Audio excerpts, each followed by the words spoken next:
कोपरगाव तालुक्यातील ग्लॅमरस असा चेहरा आणि गणेश सहकारी साखर कारखाना निवडणुकीनंतर महाराष्ट्रात आपल्या नावाचा ठसा उमटवणारे भाजपाचे विवेक कोल्हे यांनी शिक्षण मंत्री दीपक केसरकर यांच्या समवेत श्री संत जनार्दन स्वामी महाराज यांच्या मंदिरात एकत्रित दर्शन घेतलंय.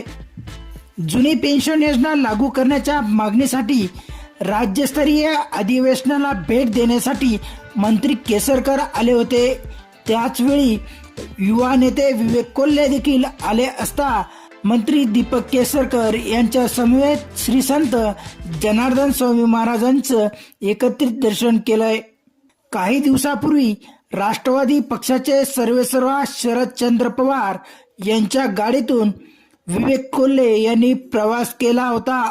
त्यानंतर ते चर्चेत देखील राहिले होते.